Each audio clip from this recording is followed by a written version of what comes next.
Hey everyone, and welcome to my quick guide to the Tarragrue on normal and heroic difficulty. It's a pretty unique fight because you'll be able to pick up anima powers by killing the 4 Goliath mobs around the platform. Each of these anima powers will have unique effects such as immunities, increased damage done, healing, and so on. I'm not really gonna talk too much about the powers because it's supposed to be a pretty basic guide. Now with that being said, let's go ahead and talk about the first phase.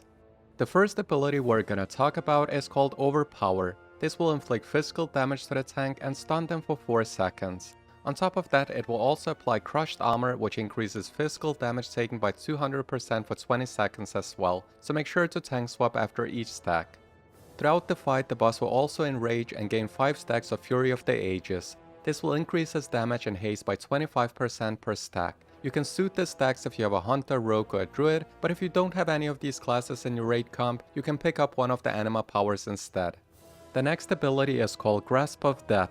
This basically applies a dot on random targets, which deal shadow damage every 2 seconds for 40 seconds, so the healer's just gotta make sure to heal through it.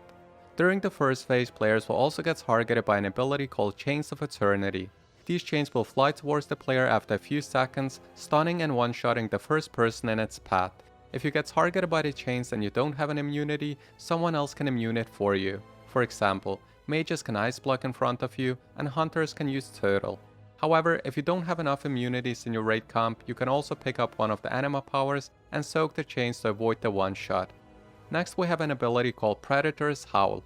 Random players will get a circle below their feet and they need to spread out as soon as possible. If anyone comes in contact with these circles, they will get feared for 8 seconds. Now if you picked up the anima power we just talked about, you don't have to worry about the fear, because it prevents you from getting feared as well.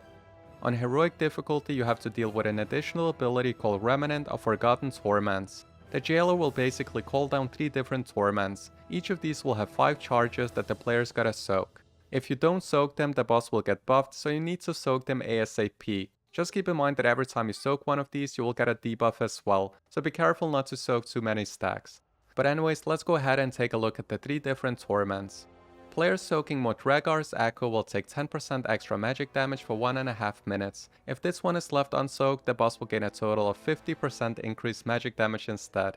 Players soaking Upper Reaches Might will take 10% more physical damage for 1.5 minutes. However, if you leave this one unsoaked, the boss will do 50% more physical damage instead. The final one is called Soulforge Heat. Players soaking this one will get a dot that does pulsing fire damage every 5 seconds for 1.5 minutes. Now if this one is left unsoaked, it will do pulsing rate-wide fire damage to everyone instead. And yeah, these were the mechanics for the first phase, so let's go ahead and take a look at the Intermission.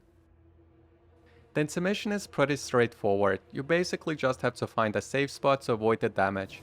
Now if you picked up one of the anima powers that reduces the AoE damage done by 90%, you can pretty much just ignore all of the mechanic during the Intermission. Rinse and repeat phase 1 and the Intermission until the boss reaches 10% health.